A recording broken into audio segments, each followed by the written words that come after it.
All right. Hey, everyone. Welcome back to the show. This is Nani from the Filipino American Women Project podcast show. And I have our founder, producer, and other co-host, Jen Amos, here with us. Hello, Jen. Hey, Nani. It's great to be back. Yay. Before we get started, we want to feature another Pinay visionary that you guys have recommended to us. So this Pinay visionary that we're featuring today actually nominated herself to be for a shout out on the show. Her name on Instagram is at Freya.L. Her name is Sherelle Marie. And Jen, do you want to tell us a little about Sherelle? Yes. And Sherelle, if you are listening to this and we are butchering your name, we are so sorry. In fact, we are so sorry that we would love for you to come on the show and correct us. Yes, please do. Yeah. But I also just want to give you a shout out for nominating yourself. I think that as Filipino American women, we are the first to put other people first, and put ourselves second.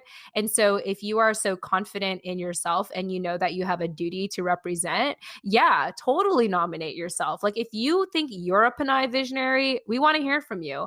And so let's go ahead and talk a little bit about Sherelle. Maybe it's Sherelle. Okay. Anyway, so let's talk a little bit about Sherelle Marie. And once again, feel free to let us know if we butchered your name. This is really an invitation for you to be on our show so we can interview you. But Sherelle Marie is a Filipino American woman. She's a mental health advocate in the Bay Area. So another Bay Area representative. She is the founder of the IG handle You Are Collective. And so collective actually doesn't have an I at the end in collective. I'll be sure to provide that in the show notes so you can look her up. And what she does with You Are Collective is she encourages women to be mindful of their mental health through creativity. And so the way that she does that, I'll give you one example on how she does that. Let me just look up her website here. So some of the things that she does to promote mental health through creativity is brush lettering, doing a floral watercolor workshop, and jewelry making. And so I think that's pretty cool. What do you think about that, Nani? I think that's super cool and something I would love to try out. Yeah. And I was just thinking that there are so many ways to handle mental health. The standard way that a lot of us know is to seek out therapy. I think the up and coming popular way is through the cannabis industry with CBD oil and vaping and what have you. And I think this is another way, to work through your mental health is through creativity. I know for myself, I had mentioned this in previous shows, but this year I found out that I have mild depression. And the way that I deal with it is through podcasting. And I feel like my mild depression has reduced significantly, or at least has been managed because of what I get to do and what I get to create through this podcast show. So I think it's just a really cool thing that Sherelle Marie is doing with You Are Collective over there in the Bay Area, really promoting mental health through creativity.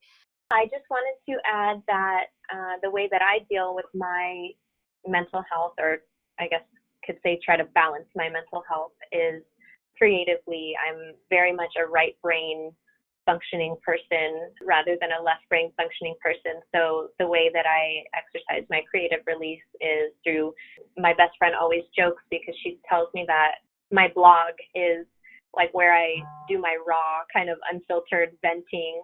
And then this podcast is where those kind of processed thoughts come out. And so those are my two ways. And also I'm really into anything creative. I love to do artwork. I love to, well, that's about it. I like art and writing pretty much. I'm down with it all. Cool. So yeah, shout out to Sherelle Marie for nominating yourself and being the boss lady that you are to do that. I just think that's so awesome. And if you're listening in, a couple of things, if you consider yourself a Pinay visionary, please give yourself a shout out and share what your vision is as a Pinay. Or if you do know of any Pinay visionaries, please comment in, check out our show notes. There's two things that we want you to do: to mention the name and then also describe why you consider this person a Pinay visionary. And then I think another thing I just want to add is because mental health is such a common topic on our shows, we would love for you to comment in and share, how do you manage your mental health? Like, are you a creative person? Are you, do you like to read? Do you like to, I don't know. Yeah, just let us know. Let us know what are some ways that you manage your mental health and everything. Because I'm very curious to know. I think everyone has their outlets. Maybe they exercise or they sing or they, what have you. And would love to share a little bit more of that and give you a shout out possibly on the next episode. With that said, happy Filipino American History Month, everyone. And let's go ahead and get started on our episode.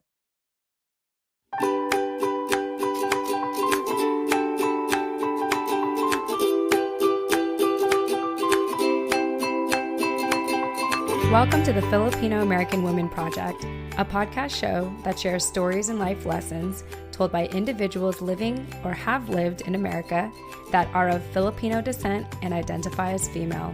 I'm your host, Jen Amos, a fellow Filipino American woman, and I'm excited for you to join us. Let's get started.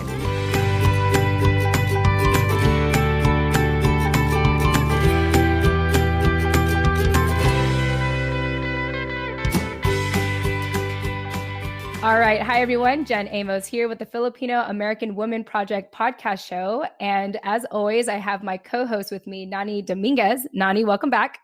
Hey, everybody. And we are stoked because you don't know this, but we tend to juggle with different time zones whenever we do the show. And today we actually have a fellow Filipino American woman calling in from Madrid, Spain. So get this. Let me go ahead and read her bio for you because it's really cool. I'm really excited to just jump in and start talking to her. So here we go. The Story Finder Stories equals visibility, equals diversity, and equals equality. And it's Kay Fabella's mission to lead a movement for women of color business owners who are ready to step into the spotlight and grow their audience of raging fans and paying clients. Kay Fabella launched her business as the Story Finder in 2014 and created a bilingual English-Spanish brand that reached an audience in 27 countries in less than 3 years. She was featured in Fast Company, Thrive Global, Huffington Post, and El País. She leveraged her experience as a Filipina-American expat based in Madrid, Spain, to help solopreneurs to Fortune 500 companies grow their visibility through the power of storytelling. She now teaches her simple 3-step visibility system to entrepreneurs who want to learn to grow profitable businesses with integrity, amplify their platform, and reach the clients who need their talents the most. Her first book, Rewrite Your Story: How to Find Who You Are and Thrive After Burnout, will be available this year. Kay Fabella, welcome to the show. Oh my goodness. I think you may be the first person to ever pronounce my name properly on a podcast. It's so exciting. Awesome. I love it. Before I start any show, it's so important to me to ask people how they want me to pronounce their names. If anyone ever cares to be a better people person, there's a book that I highly recommend called How to Win Friends and Influence People by Dale Carnegie. And that was essentially my Bible, going through college when a good friend introduced it to me. And one of the rules it says in there, it says that the sweetest sound anyone can hear is their name. When I was living in San Diego, I was surrounded with a lot of the Latino community. And so they actually would not say my name as Jen. They'd call me Jane. And then they'd call me Amos when I typically pronounce my name as Amos. So I think it's just extra courteous and nice when you ask someone ahead of time, because I could have assumed that your name is pronounced Kay Fabella, but I always like to ask anyway, even if it looks obvious. And I'm glad that I was able to do that for you. Yeah, definitely. And it's funny because I think our whole lives and maybe this is showing our age here, but the telemarketer days, you knew when somebody was not your friend who was calling. It was like, Mr. Fabella. Oh my gosh. So it's much, much nicer to hear it pronounced properly. And also it's how it's meant to be pronounced in Tagalog. So it's great. Yeah, cool. Well, I'm glad that I had the opportunity to do it. If anyone ever listens to us live, they know very well that I'm really good at butchering names. And so I try my best to do it by typing it out ahead of time and pronouncing it. Yeah. All right, Kay. So let's go ahead and start with sharing how you heard about this project, because I thought it was very interesting how you discovered us. And more importantly, why did you decide to be on our show today to share your story? Yeah, so as I reached out to you, I mean, as we know, we were talking before we hit record today, and I was geeking out. I was like, oh my gosh, like I'm here. I'm actually talking to Nani and Jen. This is great. As somebody who is a podcast junkie, and I think I had a realization earlier this year is as a online business owner who'd been working for myself for about 5.5 years, and I realized that a lot of the content that I was consuming, and even the first few people that came to mind when I was looking for women who were examples to recommend to my audience and to my other clients were, and this is rightly so, I mean, they worked their way to get there, but they were mostly white women. And that was kind of flooring for me, because I was like, wait, but I identify as a woman of color. I identify as Filipino American. I'm part of the problem, not consciously consuming content. And ever since March, I've been trying to incorporate into my rotation different hosts, different podcasts, different books. And I think I was on a rabbit hole looking for other Filipino co-hosts or podcasts to listen to, just to hear different stories. And I found you guys, and I just thought, wow, what an amazing project they're putting together. How many stories that I wish that I heard as a Filipino American growing up, who, even though I grew up with other Filipinos, never really could talk about issues of identity openly the way that you guys have been. And yeah, I reached out because I was like, hey, are you considering guests? I would love to have my story. And it just felt very awkward. It's fine. But I'm here, and thank you so much for saying yes. It all worked out. It did. And I'm just so glad that you found us. And it's really just the power of social media and podcasting. Like, you just never know who's going to tune in.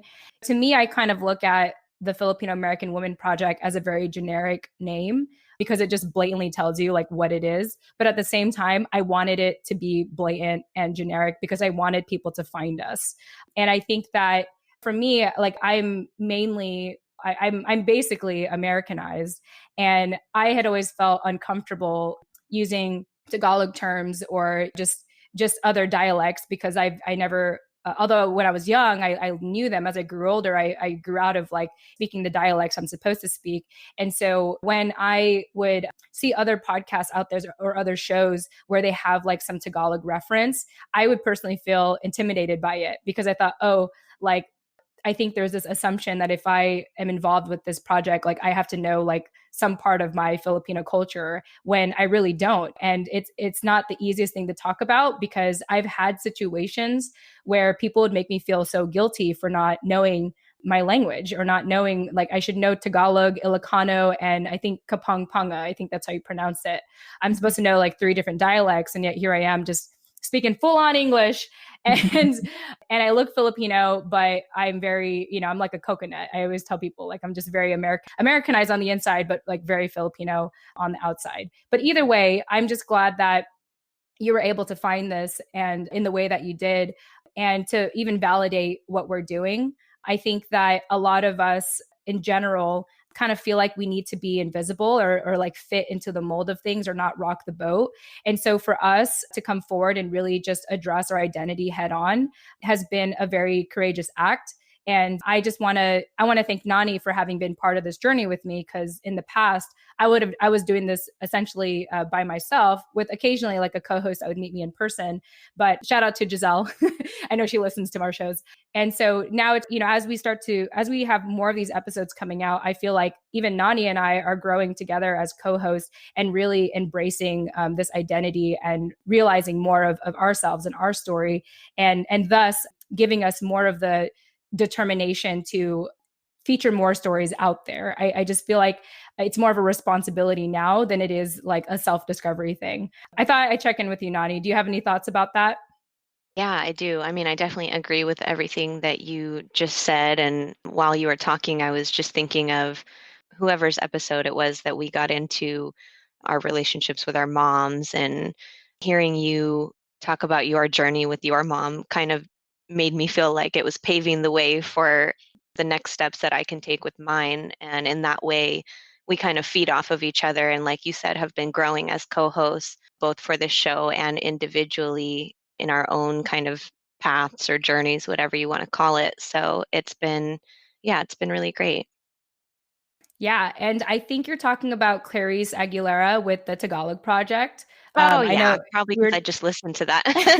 yeah. So shout out Duh. to Clarice. That was just one of our most recent episodes. Although by the time you hear this, it'll probably be like episode 20. But yeah, look up Clarice Aguilera. We really get into conversations about our relationships with our mothers. And I thought it was a really good one. I normally don't. Usually when I upload a podcast episode, I don't really listen to it once I upload it because I've spent hours editing it.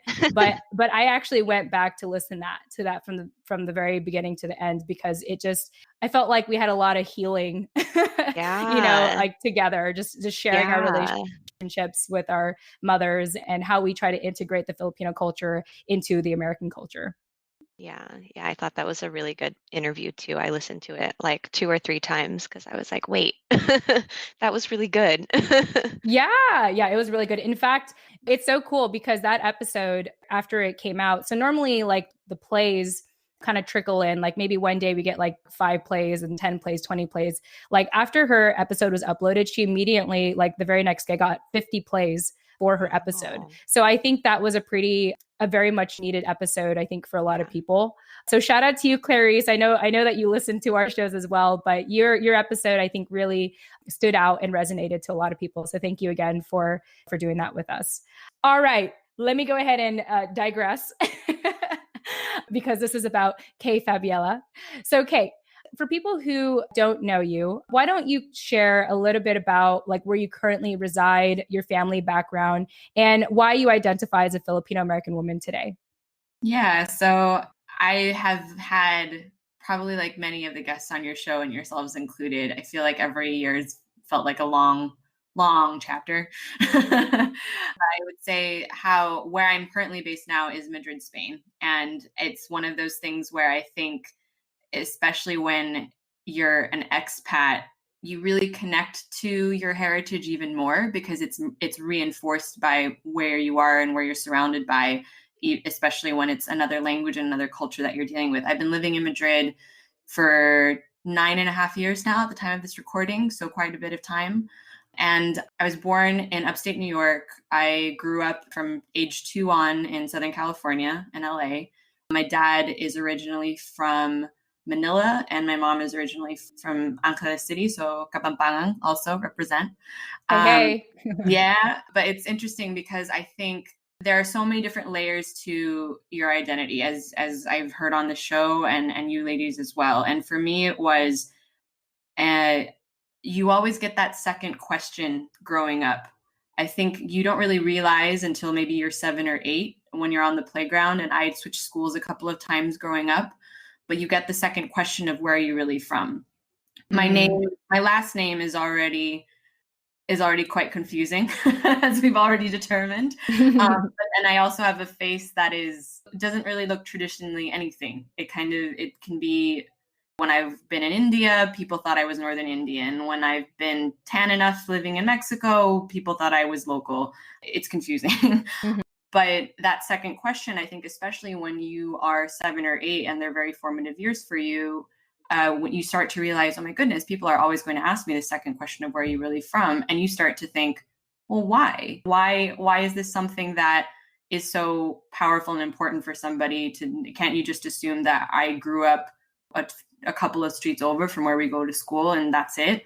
And I think initially as a child, I remember having this distinct decision that I had to make when I realized that was going to be a second question I was going to deal with, which was I could either clench my fists and get defensive and get really angry about it, or I could open my hands and just share who I was and share my story. And so I would just say, well, yes, I'm actually really from Los Angeles. Parents are from the Philippines. They've immigrated here. And that's why my last name is not Smith.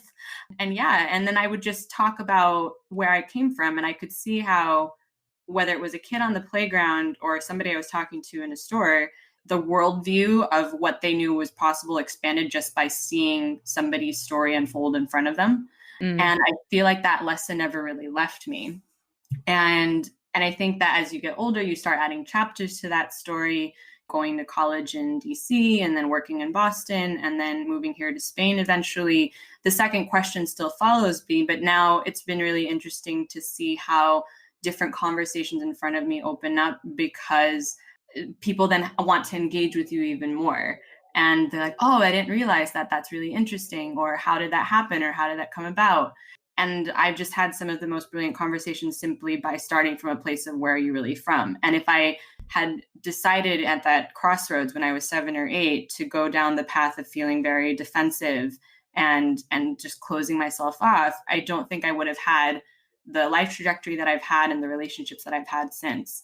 And in terms of why I identify as Filipino American specifically, I think, and I remember actually in preparation for the show, I was like, I remember distinctly writing for my college essay how I felt like I was straddling the hyphen of Filipino and American. I very, very clearly remember that because I was applying for a degree in international relations and economics. And how for me, and this was at the time when I thought I was going to go to diplomacy or whatever I thought I was doing at the time as like an idealistic high school grad. But I remember saying that like one of the things that I enjoyed was coming back to this idea of I could expand other people's worldviews by sharing my story, but also connect other people who struggled in that land in between.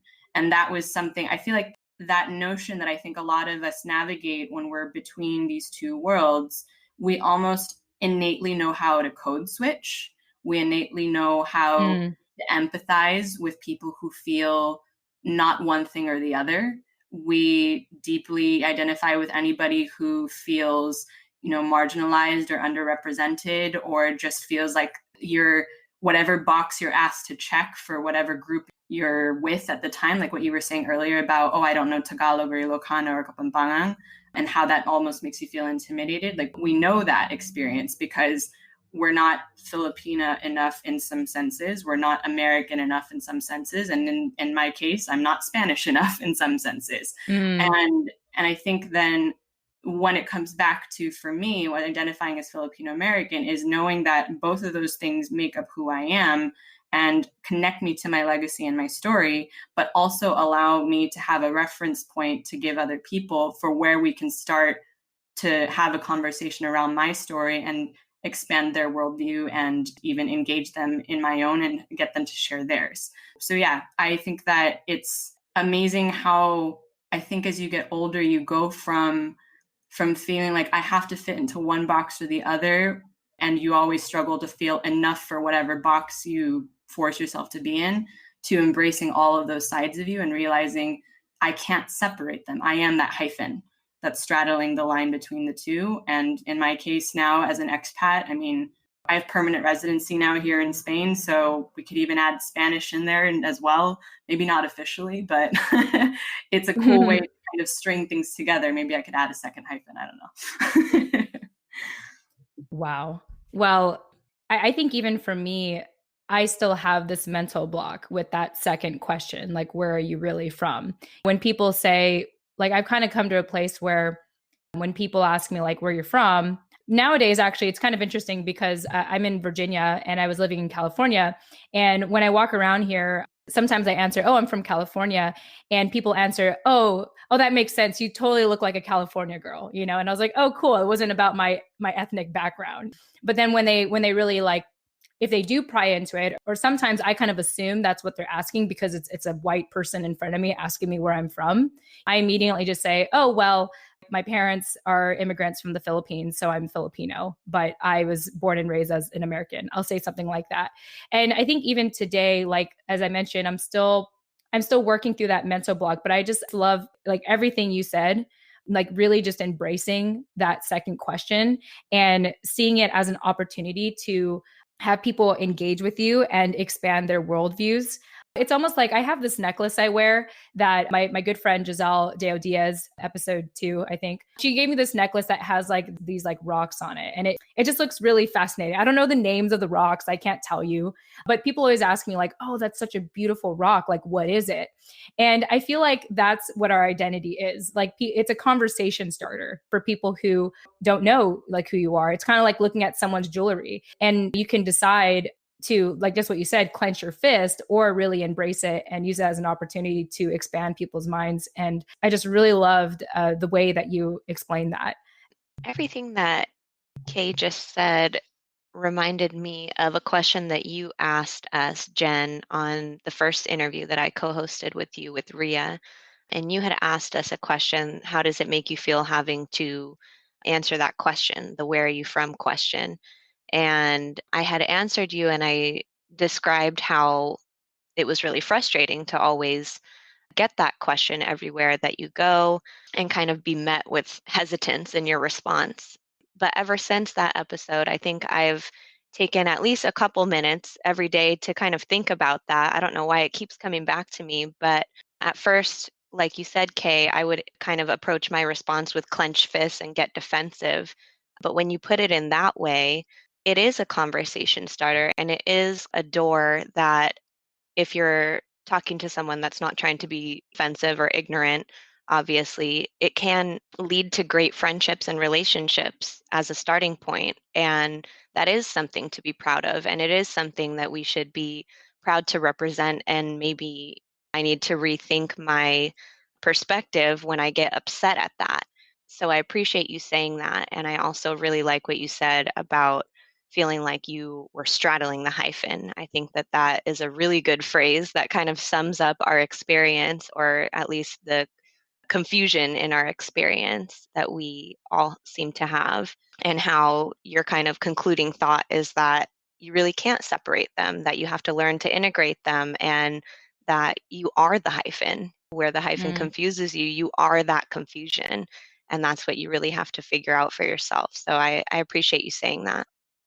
All right, Jen Amos here, jumping into the middle of our show, as I always do, to remind you why this show is possible. So, at the end of every episode, I tend to say, if you didn't catch our guest contact info, don't worry, we'll have those in the show notes. Check them out. I worked so hard on them. You're welcome. Well, it's been brought to my attention that our show notes are not as easy to find as I thought, which is why, starting summer 2020, the Filipino American Women Project is proud to be partnering with Captivate, the world's only growth-oriented podcast host. Captivate is created for independent podcasters, designed from day one to help you to focus on audience growth and the expansion of your audio influence. One way that Captivate makes our lives easier as independent podcasters is by taking the guesswork out of making a website for your show. That's right, a website for your show. So listeners, starting summer 2020, finding our show notes will be so much easier, all thanks to Captivate. You're welcome, as always. If you're about to start podcasting or are getting burnt out from all the extra work of producing one, like building a website, consider a 7-day free trial, that's right, free, with Captivate by visiting thefil-am-woman.com. That's the Fil-Am, short for Filipino American Woman.com. Or, check out our show notes in the meantime, which is in the details section of each episode. Once again, you can visit thefil-am-woman.com or visit the details section of this episode.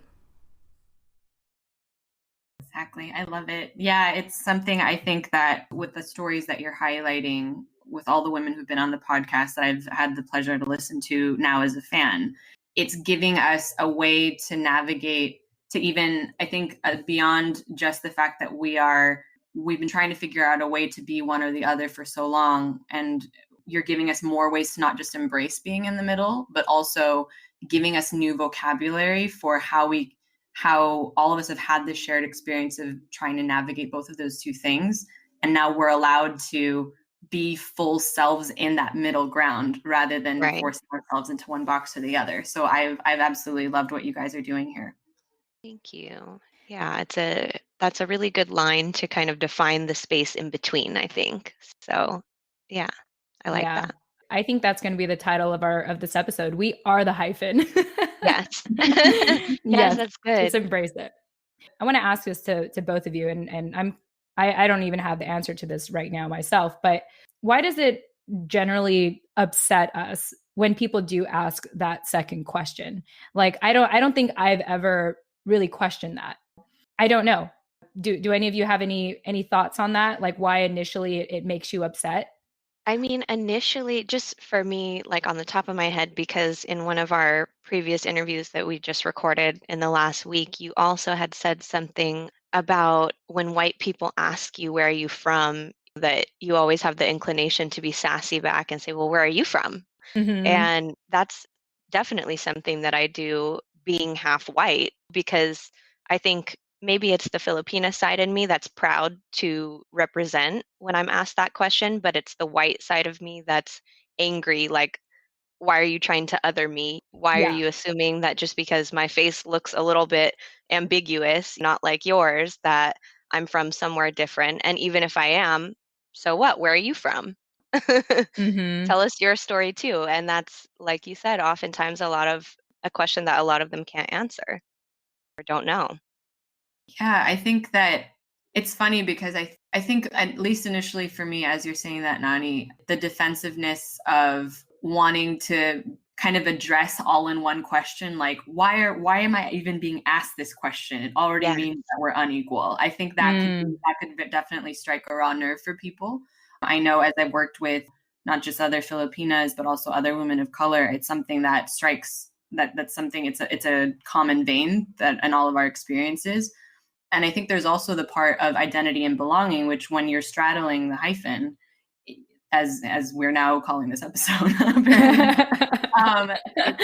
it feels awkward and uncomfortable to have that trigger constantly reminding you that you are not from here, or you are, for some reason or the other, like, I get to question whether you're allowed to be here. I think that's probably why a combination of those two things.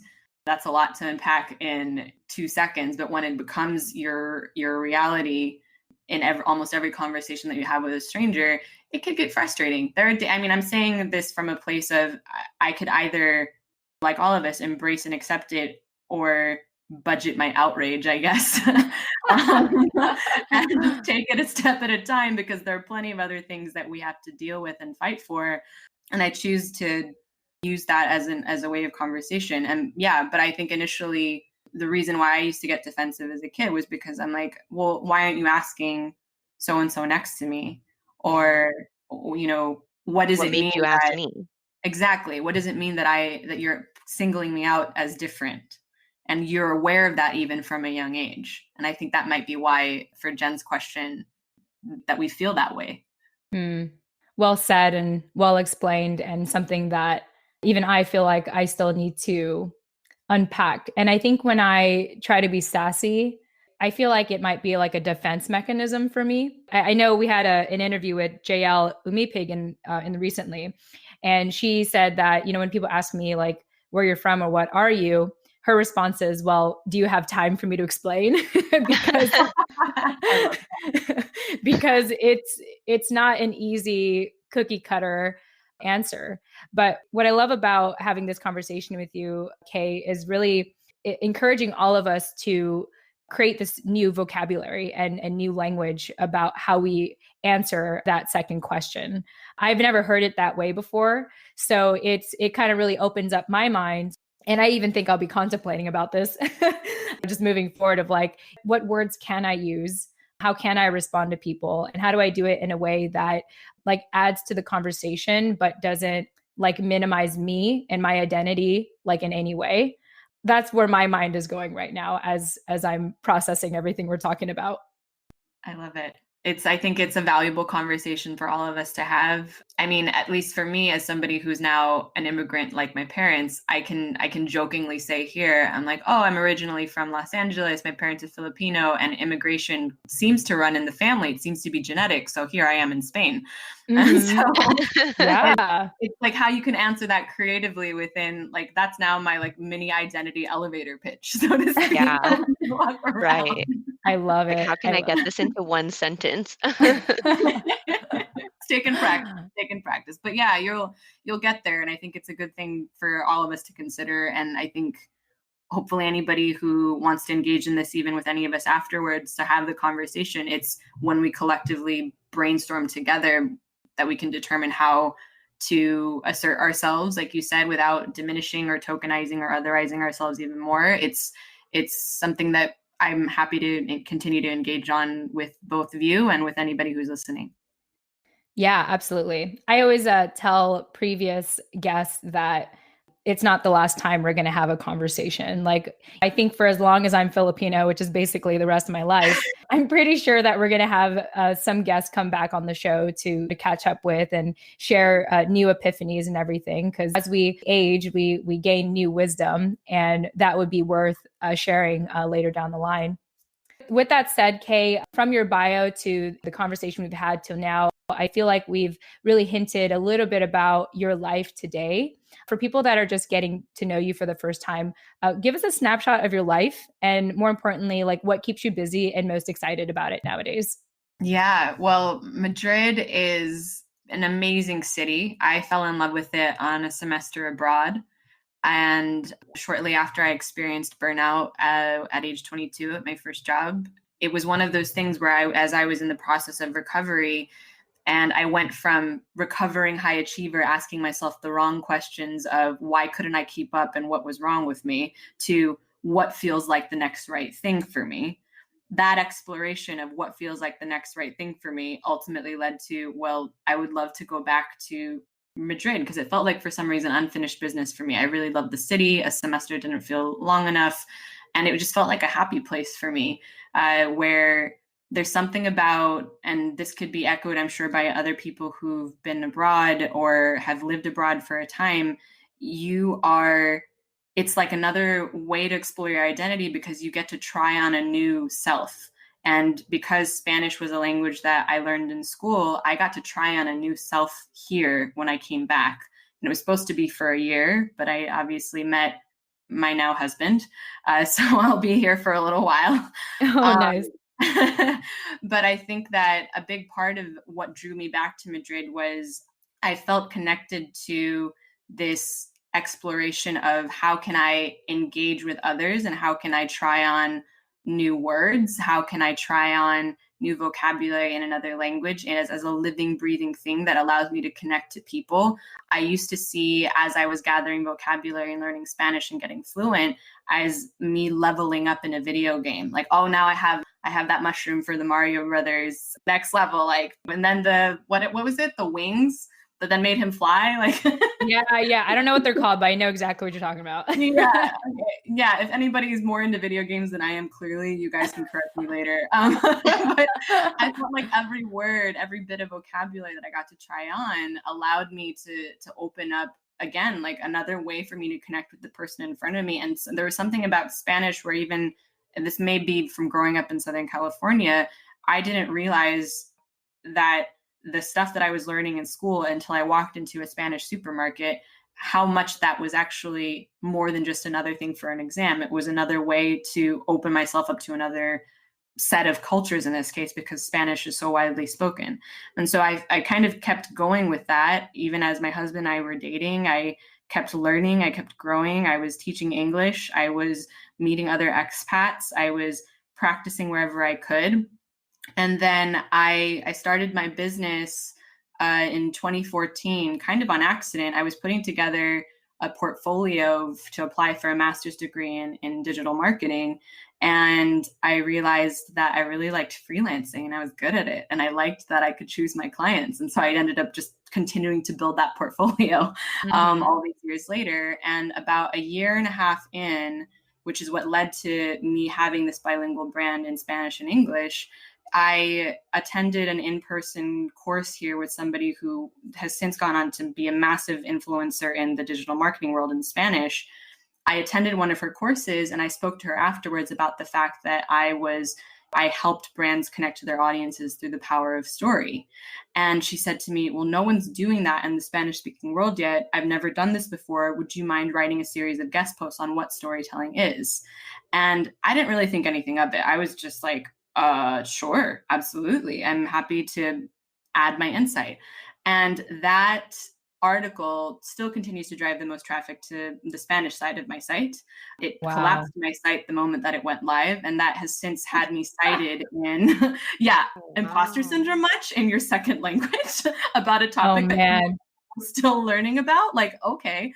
And I remember thinking, oh my goodness, like I have a unique position here to educate an entire side of the global population that speaks this language, or that clearly wants to learn about this topic.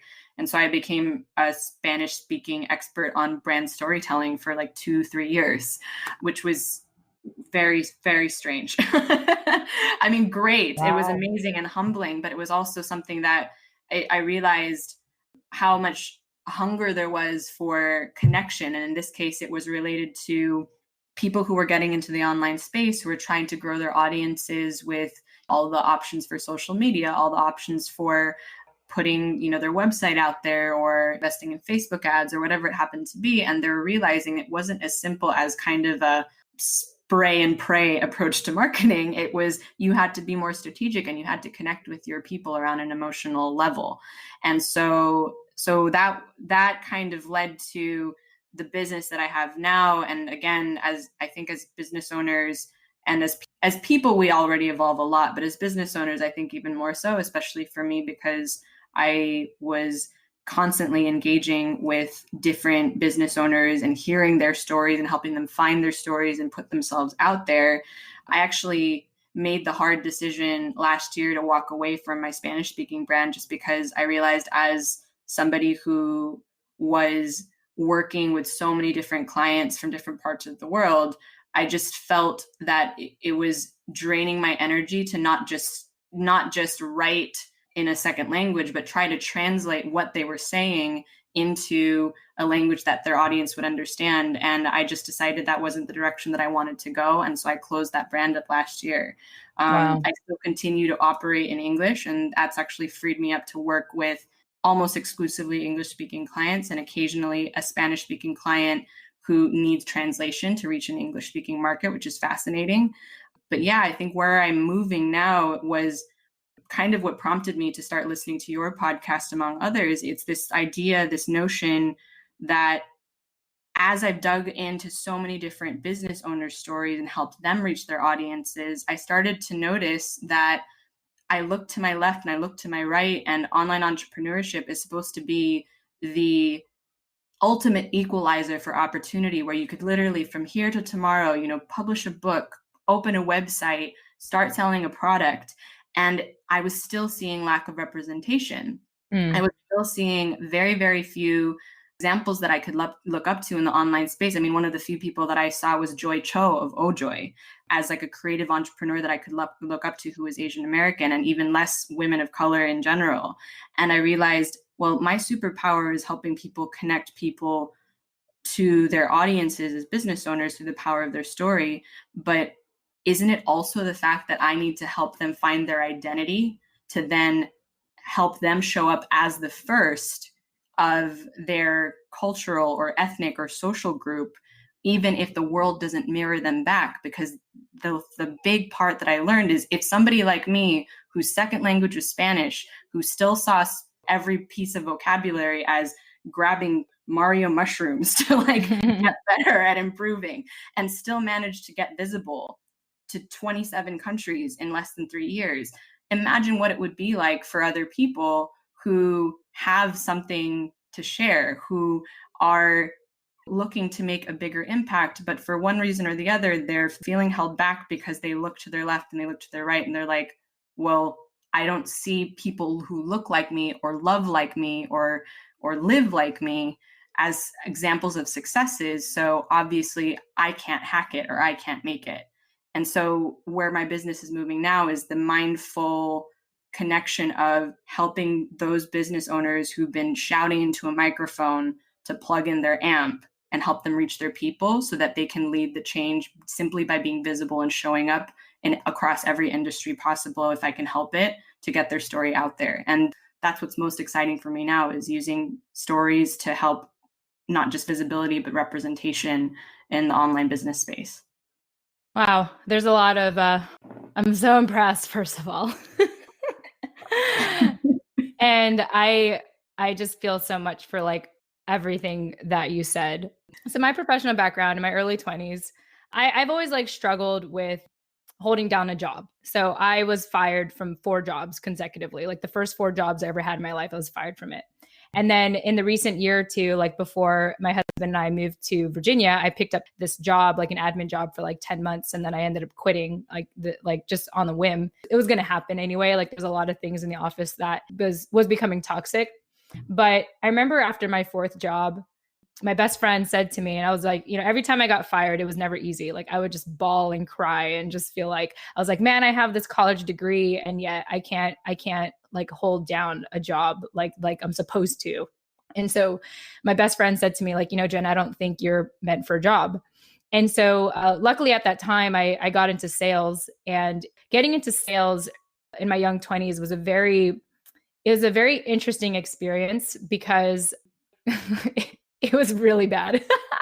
I just remember like how I did such an awful job selling people. I like guilted people into like, purchasing my stuff. Like I had some colleagues that I worked with that were just like mainly men that I was looking up to that were very just money driven. And it was really difficult, but it propelled me to start my own online marketing agency back in 2013. I basically closed shop in 2018. So just about a year or so ago when we moved to the East Coast, because I have a whole other transformation after that, which I can probably get to later. But I remember for me, running a business, it wasn't just about running the business. It was just kind of like what you said. It was about identity and trying to like, you're looking around, you're like, is anyone else doing this? Do I have any role models that I could look up to? I remember a lot of my local networking events were male dominated, and it was just hard to communicate with them. And even when I did get clients, I definitely struggled with the imposter syndrome a lot, because a lot of them were very, once again, like money driven, and they want to see like immediate results. When you're trying to build an online brand and or a personal brand, or you're trying to like story tell instead of just sell, like it takes a little time like to really build to that if you want to do it right. And so it was a really tough journey for me. I mean, I'm so grateful that I went through it, because now it's actually how I met my husband, because he was referred to me as a client. And then today he wanted to bring financial services online. And so today we both work remotely. We work from home really. And a lot of our connections, we do it online. We're big on LinkedIn. Like we do most of our outreach on there. But I just think, man, it was tough. Like, Kay, it's tough. I think it's tough to be a woman of color in business, because it's more than just the opportunity. It's just that constant like uphill battle of trying to prove yourself and trying to come off sane and presentable. But in your mind, you're struggling with the imposter syndrome, or you're trying to like not let your emotions get in the way, but they are in the way. So you're just like, you can't have like a straight conversation sometimes. And so everything you're saying really speaks to me, because it's not easy. And I feel like the market you're targeting right now, it's super fresh, which makes a lot of sense, like why you've gotten the traction that you've gotten. And I think it's just such a gift to know that there's someone like you out there that are helping women of color business owners just discover their own identity and tie their identity into the story that they're trying to tell through their business. So I'm just extremely impressed. And had I known you back in 2013, I probably would have maybe got into debt just trying to like work with you and, try to get you to help me craft my story, because I still got in debt anyway, like I was going to get in debt anyway. Cause I think for a lot of women of color who get in business, they don't get an inheritance. They don't have connections or resources. They really don't. I look at my own family and none of them were trying to build a business in the way that I was trying to build it. And of course they weren't, because they built this stable foundation for me, which I'm eternally grateful for. But like, I didn't have those resources. I had to seek them out, and I had to seek them out often in male dominated areas or people who were much older than me. And so, man, I mean, if you were in my neighborhood at that time, I would have clung on to you and be like, hey, it would have been so awesome. And I just want to applaud you for what you're doing. It's a beautiful gift that you have. I think one, because you were able to overcome that hump of whatever you needed to go to get to this place in your life to help other people. And your hard work doesn't go unnoticed. So I just wanted to say that.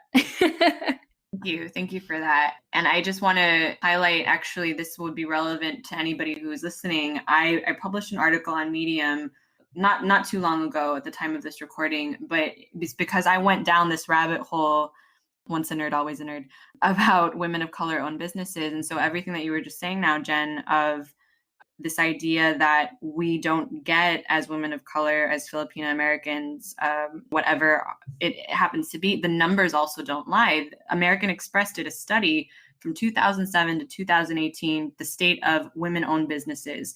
The good news is women of color owned businesses in the US right now occupy 46%, so almost half, which is incredible. You don't need to tell us to lean in. We lean in hard.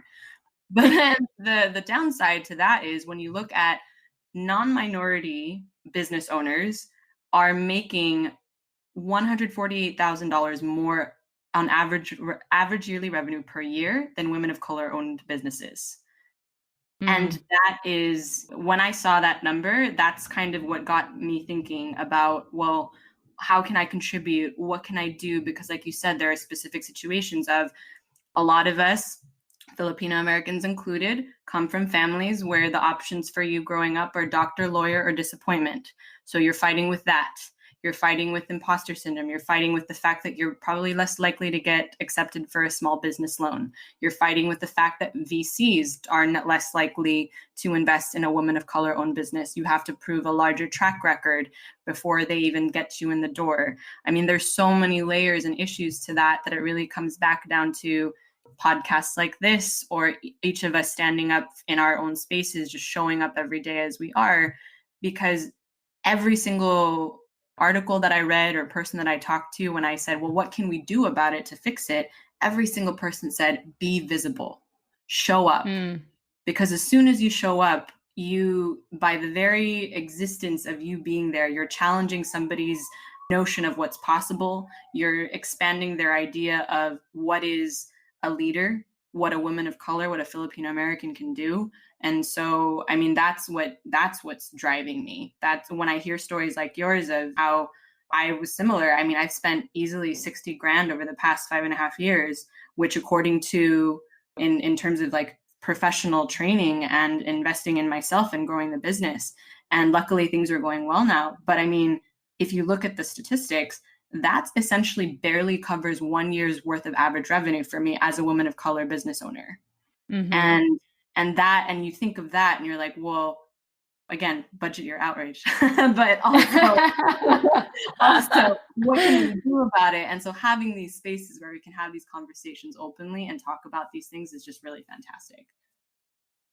Oh man, exactly. And I think for anyone that's listening in who is a woman of color business owner, we want to hear from you and we want to hear your stories, because we know that you're fighting the good fight, and we know that you're doing this because you have to and you want to, and everything you said. And I just feel like I'm just so grateful to connect with you on this, because your story and everything that you're saying, it just validates my story. And I don't have to look at my, mid-20s as this sad uphill battle of a little girl trying to prove herself to the world with minimal resources, and to see that's what it takes for us right now as Filipino women in business. It is a struggle because it's more than just the opportunity. And by the way, I love that study. I read that study. It's a really good study.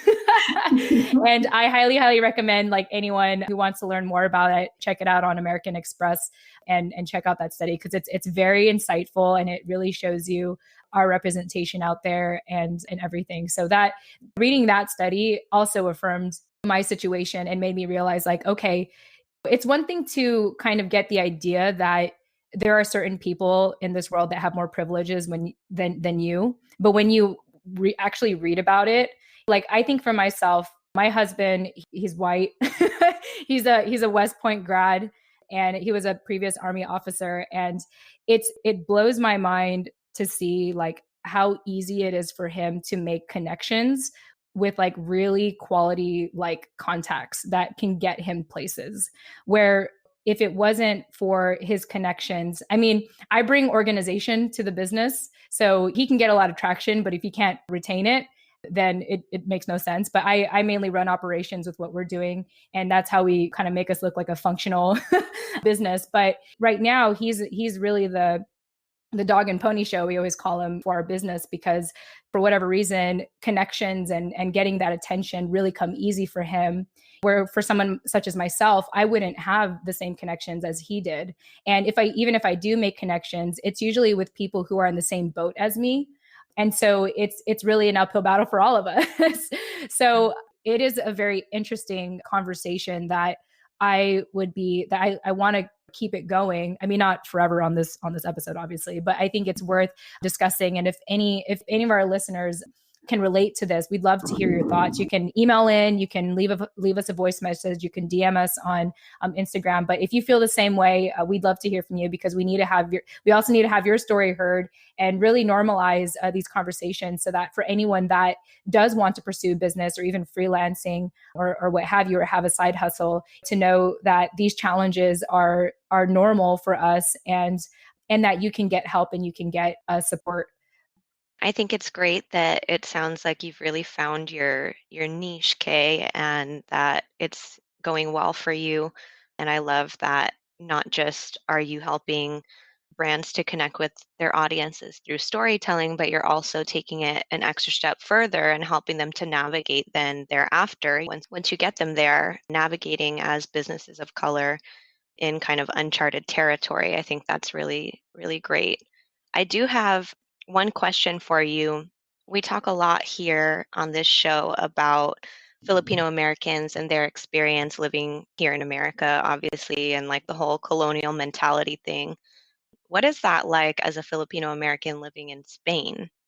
Because we were also colonized by Spain. And what is the dynamic, both in your professional life and your personal life, that you found? I mean, it's just really interesting to me that after spending a semester there, that you wanted to go back and that you've made a life for yourself there. So I'm curious about that. Yeah, definitely. So that I mean, the irony is not lost on me. I had the wonderful opportunity to travel to the Philippines with my Spanish husband. Cool. I want to say, when was this now? 2015. So 4 years ago now. And I remember we visited Manila, we saw Intramuros. And so he saw like where Emilio Aguinaldo had to like walk to get executed and all of these things. And it was just so interesting to me to be able to kind of show him. My husband is probably the most woke Spanish man possible because of all the conversations that we have. Nice. But it was just so interesting to be able to share that part of the history and show him I talk all the time about how messaging, it's my job as somebody who helps with stories and messaging to almost anticipate, like look at what's available culturally and see how we can project you as a brand or a business owner into the future.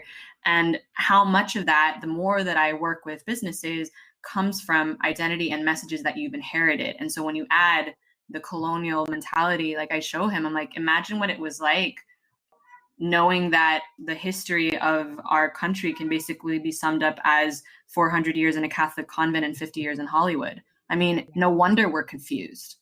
No wonder we don't have a strong identity to stand on. And he kind of like nodded and listened and was like, wow, I never really thought about kind of the far-reaching after effects that can then have on an entire people and what that then means. And then there's also the additional thing of being here in Spain, where traditionally a lot of Spanish, like not even wealthier Spanish families, because the wages here are much lower in general, but they can have caretakers at home. And so there are quite a few Dominican, Colombian, Haitian or Honduran, as well as Filipino caretakers. And so even just, I'll kind of poke fun at it occasionally, but I've noticed that on a personal level, maybe whereas in the US, you could kind of get away with like rolling out of bed and putting on sweats and heading to the grocery store, I feel a need to want to dress up a little bit more, weirdly enough, so that I don't get mistaken, because I've been mistaken for a caretaker before. Wow. Which is, yeah, that's a whole other episode to unpack. But it was something for me where it's one of those things where I keep repeating this, but like budget your outrage, you see that when somebody's perception of you then becomes not only what they've assigned to you, but also through the limited narrow lens that they know Filipinos to be. And that you then have to, I was at a startup networking event here, and it wasn't a Spaniard, it was an American who was like, wait, shouldn't you be home, like taking care of the kids? Isn't that what they do here? Oh, hell no. Yeah. Oh, yeah. I've been keeping all these stories, best believe. She's like, budget your outrage. You must have like really, really embodied that. You must have like a storage of all your outrage somewhere out there. I mean, I've been here 9.5 years, girls. It really does add up. Oh man. Wow. Oh man. but for you to be able to function, it just like, and that was the thing, like I have seen these stories and I have lived these things. I have been, because my face kind of is most, if you look at me closely, you can kind of place me as Filipina. If you look at me very quickly, they just think everyone who's Asian here is Chinese. And so they'll just like, I've gotten the, like, I'm walking around in the street and somebody be like, Kita China, like, get out of the way, Chinese girl. And again, I'm saying this, I can count on two hands exactly how many times things have happened to me, because by and large, my experience here has been incredible. But when you have those experiences, you realize how much further this country has to go in terms of immigration, because 50 years under a dictatorship the dictator died in 1976, 1977. So they were basically an isolationist country for so long. And really, I don't think immigration and what we've gotten to experience in the US has really taken hold here as much as, like, there's not as much of a wealth of, oh, I see all of these different ethnic groups and cultures visibly as people who are business owners or business leaders. I mean, they've still got another 40, 50 years for them to catch up. A perfect example of this is my mother-in-law went from washing clothes in the river to WhatsApp in her lifetime. It's just mind-blowing. That's a crazy thought. It's mind-blowing. And so I think of that all the time. And so again, it's from this place of, anytime I have a myopic experience, we'll say, from somebody who decides to assign an identity to me unfairly. And again, I say that I'm very privileged in that I don't get to experience that on a daily basis. But I will say that it makes me much more conscious of not only how I carry myself and how I show up and how I feel like I'm, maybe fairly or unfairly, I feel like I get to represent an entire group of people and challenge other people's notions just by showing up and sharing who I am. But it also makes me wonder, how can I do that for other people here? So when I meet like Filipinas in the street, or when I get my lumpia fix at this one really great place that's like 2 metro stops away, and I'm so thankful for it.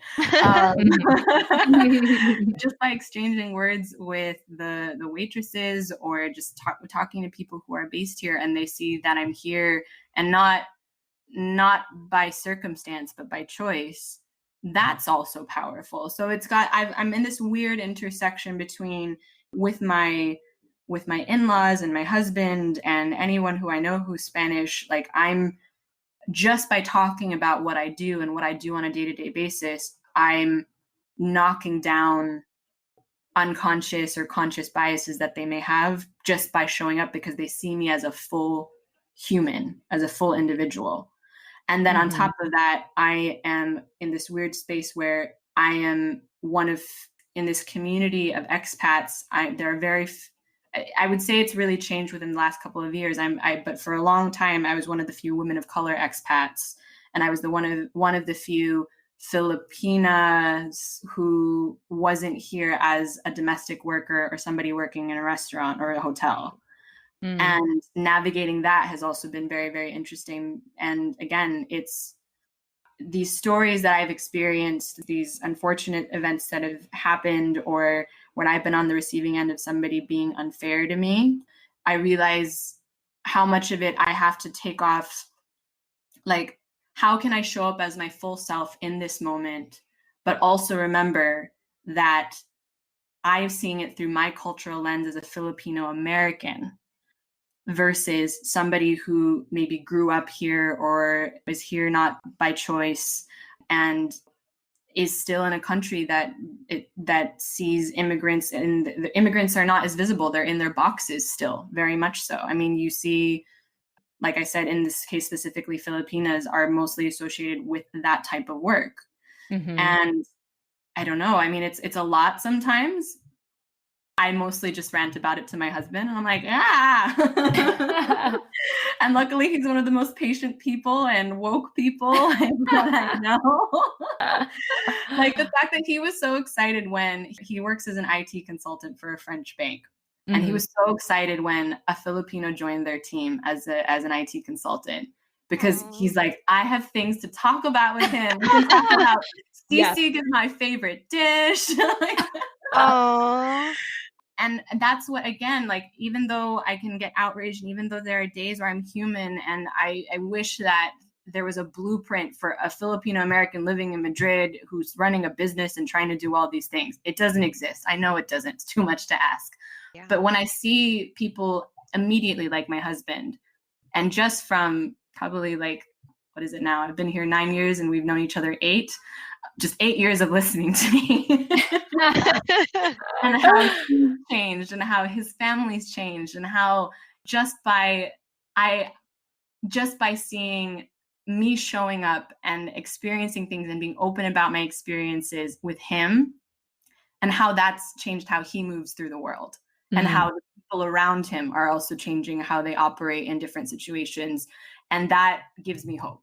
And I think that's what I have to hold on to at the end of the day, is as complicated as these questions of identity are for all of us, just by showing up and talking openly about it with people who are willing to listen and genuinely want to know how to help. I think it's been one of the most rewarding things. And that's what I hold on to, even the days that I just throw my hands up in the sky and go, why? Yeah, well, if you ever want to rant to anyone else, I'm here. I'd love to hear about it. I've always been really curious. My first trip to the Philippines is going to be in January, and I've been thinking a lot about how I'm going to be received there, because I don't look Filipino at all. But my next trip that I'd want to go on, just out of curiosity, would be to Spain for that exact reason. So yeah, definitely curious about that experience. For sure. Well, whenever you come through Madrid, one of the other things that we did not have time for on this podcast today was my last job before I started my business was as a food tour guide. And y'all know. Yes. That may speed up my plans a little. I know. Nani, we need to plan this out together. We need to go together. Yeah. No, I'd so be down. Okay, noted. I think we have big plans for traveling next year. At least I do. Yes. Yes, we do together. Yeah. It'd be so fun. I feel like out of this entire discussion, the biggest thing I feel is just this sense of responsibility, more than it is a burden, to really represent ourselves and really find the verbiage and the language to keep showing up. I think that's like the biggest thing. And I feel like, Kay, you've been so articulate and eloquent in how you've been describing your whole experience as a Filipino American woman - Spanish. I don't know. And I feel like that's what I'm really getting out of the show myself, is when I learn from other people's stories, I pick up little phrases that I can use. Because even till this day, I'm 31, it's really in the last couple years where I've really started to delve into what does it mean to be a Filipino American woman. And it's still like, sometimes I still get my tongue tied. It's still hard to explain. And that's why I love storytelling, and no better to have this discussion with than you, because I think we all learn best through storytelling. And what I'm just trying to say also is how grateful I am that we have the privilege today, in today's time and generation, to have these conversations on a medium such as podcasting, to really explore it together. And it's my hope that we can figure this out together, and we can grow together and find the right words and language to move forward. And kind of going back to what we said at the beginning, like, how do we approach answering that second question that we always get asked? I wholeheartedly agree. I think that, it's amazing what you ladies are doing, offering the container for this conversation, because it's so needed, especially for, I think the thing that really struck me when I was doing this research on women of color-owned businesses was whenever I asked them, hey, could you refer me to another person so I could understand more about what I can do to help? And they often were the only one in the room and the only one in their industry, or only one that they knew, even in their online business circles, that was a woman of color. So they had no one to refer me to. So that really stuck with me as well. Like knowing that there are places where you can, unless we know how to connect with each other, we all feel like we're navigating this identity crisis. I don't want to call it crisis, but journey alone. But it's when we share our collective experiences in a proactive, transparent way that we get this vocabulary that you're talking about. It's one of the reasons why even I'm about to, at the time of this recording, I'm about to publish my first book. And one of the first things that I remembered thinking as I was writing this book is, like what you said, we have such a privilege that we get to live in a time where we can share our stories. Like there's no barrier to entry for us to share our stories. And even when I was selecting the category on Amazon, and I realized that under ethnic memoir, there's memoir and the subcategory was ethnic, and underneath the subcategories for different ethnic groups, Asian and Asian American wasn't public on the Amazon page. Wow. And I realized that that's because of two reasons. We are either isolated and we don't share our stories.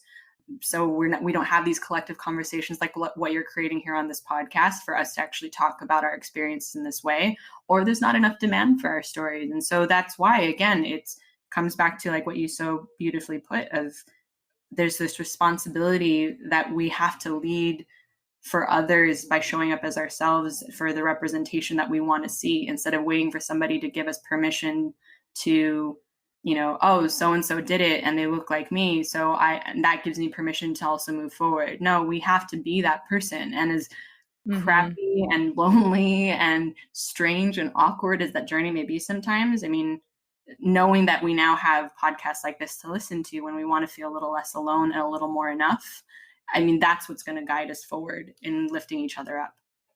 Yeah. And I just want to add to that. I want to speak directly to our listeners. For anyone that feels like they want to share their story, don't wait for someone to ask you. Don't wait for permission.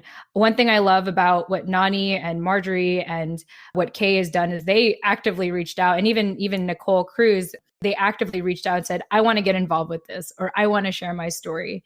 And for anyone that's listening, I don't want you to think that you have to wait for someone to tell you to share your story. Like you can DM us on Instagram and say, I want to share my story. Like I should be next on this interview. And we'll welcome it with open arms, because the fact that you do that means that you know that you matter. And we need to have more people that are already in that mindset to come on board, share their story, and inspire other people to do the same. I feel really responsible right now, ladies. Like I feel like we're on a mission now. Yeah, same. Like we all need to meet up in Madrid. Yes. Yeah. Well, with that said, we have arrived to one of my most favorite parts of the show, which is sharing a life lesson and a personal story that led to that life lesson. So Kay, for your life lesson today, you wanted to share that it's never too late to rewrite your story. I'd love for you to elaborate on that and also share maybe a personal story that led you to this life lesson you wanted to share with us today. Yeah, absolutely. So that was a lesson that I realized very early on, because fortunately or unfortunately, I experienced, as I said earlier, burnout at age 22. And it was, again, I was a high achiever. I feel like many of us are. And on top of that, I was one of the few people I knew who got a well-paying job in the midst of a recession. And I wanted to make sure that they wouldn't let me go. Hang on to me. And so I committed to more hours. I took on extra projects. And I remember reaching for the phone.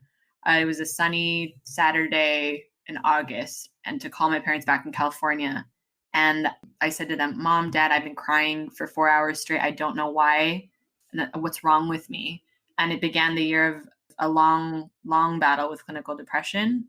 And I think that, as I hinted at before, the initial recovery process started with getting rid of old messages and old parts of me that got me to that place, like habits that were detrimental to my overall mental health, because I cared more about the result and the outcome than the actual journey to get there, and whether or not it was fully aligned with who I actually wanted to be. And so, of course, at age 22, when you think like, oh, it's too, quote unquote, too late for me. Yeah. Oh yeah. You know. Yeah, I get it. and you feel like, oh, what's next? And I feel like now, especially I think the American side of the Filipino American side, we kind of are conditioned to think of there's a series of milestones you have to meet in your 20s as an adult to be considered quote unquote successful. And so me going through that exploration process that eventually ended up on this long, crazy journey that ended up with me being in Spain. I mean, how many times have I literally rewritten my story since then? And I look back on one of the reasons I put it in a book was because now I've had 10 years of perspective on when I was first diagnosed with depression to now look back on it and realize, what have I been able to do to heal, to stay out of hospitals and away from meds, to take care of myself and make sure that I still come back to a place where I'm aligned, where I'm alive, where I am showing up in the best way possible for myself and for others. And I honestly think that whenever somebody is, you don't have to get to a place of burnout or depression or anxiety, but we all arrive at this crossroads of deciding, can we take the path that's carved out in front of us that's easy and comfortable and we know is going to guarantee us security, even if it's not on our terms per se? Or do we want to make the most out of the time that we have given to us? And as scary as it is to reinvent ourselves when we feel like we're starting from scratch, do we do that instead? And for those people who want to do that, whoever's listening and is at a crossroads in their life, remember that it's never too late. I mean, you don't have to wait. I mean, I can say that 10 years out from where I was crying in that time, that in my bedroom in Boston in August to now, and how I could not have imagined how I act by choosing to actively take charge of my life and saying that I could take the driver's seat instead of feeling like I was a passenger on a runaway train. I could actually move my things forward and move myself forward in that way. And yeah, never, if you're thinking it's too late for you, don't, because you can always pick up the pen and put it, turn the page and start writing a new chapter for yourself, because it's your life. And especially given the context of our conversation today with Jen and Nani, like, it's not just your life, it's also how are you going to lift up others who are like us in the process. And we're rooting for you. Amen. Amen to that. I love it. Man, I totally remember like in my young 20s when I felt like I was like, it was too late. I got this degree and I was like failing one job, getting fired from one job after the next. And I just already just felt like a failure in my young professional life. And I feel very grateful because fast forward to today, I enjoy rewriting my story every day. I love how every day is just like a new chapter, that I think it makes it even difficult for me to consider going back to a job, because if I work a job, it's like, I always feel like when you're working, you're trying to build up towards something. But when you're in business, it's really up to you on how much you want to build something or if you want to start something new. And I like being able to do that. And I think especially with who we are as a hyphen, like live in the hyphen, it really is about reinventing yourself every day and rewriting your story, or even refining your story. And in a way that hopefully one day all of us can hear that one story where it makes us not angry anymore. Where we don't have to budget our anger, as you keep saying. And I think if we can all collectively do that, refining or rewriting our story, however you want to do it, there's going to be that one story. And I really believe that that's going to happen one day, or maybe a collection of stories that will lead us to that point where we don't have to be angry anymore. I am just so grateful to talk to you today, Kay, and I feel like we could go on talking forever because everything you say, I feel like speaks to something that I'm feeling or have felt really strongly in the past before. The whole burnout thing is definitely something that I've experienced and that I feel like I'm just breaking the surface in coming out of, and just starting to kind of get the ground back under my feet again. And like, I'm starting to recognize now the power, my own power to be able to do that, to turn the page and just start writing a new story. And I'm really blown away at how simple it is, because in your mind it's such a big struggle, such a big internal struggle that seems like at times there's no answer to, and like it's never going to get better, but it's such a simple answer. You just take the wheel. So I appreciate you kind of just outlining that experience for us and sharing that with us today. Thank you. Well, ladies, we covered a lot today. And just like what Nani said, I feel like we can talk forever, but we all are in different time zones. So someone is probably falling behind on something already. So let's go ahead and wrap up. And for any of our listeners that this show had resonated with you, as always, because I'm such a nice host, there are so many ways you can get a hold of us, and you can check that out in the show notes. Or you could always DM us on Instagram. We're pretty active on there. But Kay, do you have any closing thoughts for us and for our listeners?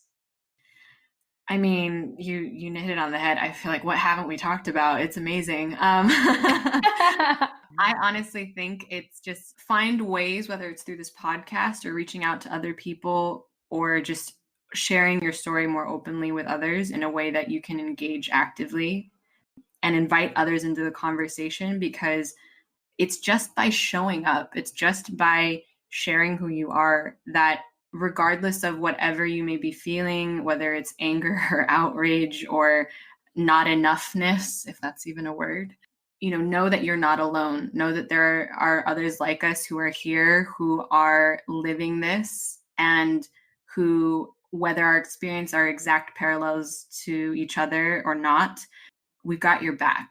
If we can collectively continue to inspire each other by showing up and sharing who we are across every arena, every industry, it's what's ultimately going to move all of us forward. And yeah, I'm super grateful to be connected to you two ladies as a fan of the podcast. And I look forward to continuing to listen to all the stories that are here.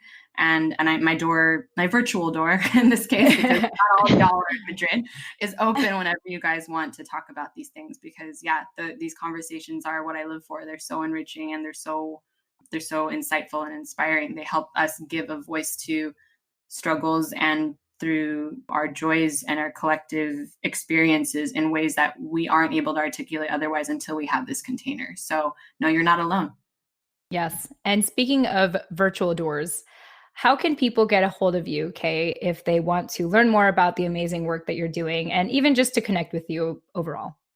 Yeah, well, I was going to say you guys are active on Instagram, but I deleted it a year ago, so not there. Oh, okay, that explains things. That really does, actually. That actually does. But I'm at kayfabella.com, so that's the best way to get a hold of me, and subscribe to my newsletter. And I talk about, obviously, especially for business owners, but for anyone who wants to be a leader who has a message to share. I share all my insights there every week. And if you want to get your hands on my first book, and yes, my face is on it. It's very important that my face is on it for other Filipino Americans like us. It's at rewriteyourstorybook.com. And I talk about everything that I've learned since burnout at age 22, and hopefully for anyone who's at a crossroads, you can learn from the lessons I've gathered on my journey. Very, very cool. All right. Well, there you have it, everyone. I want to thank Nani Dominguez for co-hosting with me as always. Thank you, thank you, thank you. Yes, you're welcome, welcome, welcome. And I want to thank you, Kay, as well. Can't thank you enough for just this time that we've spent together today. And I know this will be really beneficial for our listeners. And once again, to our listeners, if you want to get a hold of Kay or get a hold of any of us, you will just check that out in the show notes. I'm super generous. I provide all that in there for you. So please take advantage of it. I put a lot of thought into those show notes. So, just keep that in mind. At least check it out just to humor me. But yes, thank you all so much. And we look forward to speaking with you all again in the next episode. Tune in next time. Thank you so much.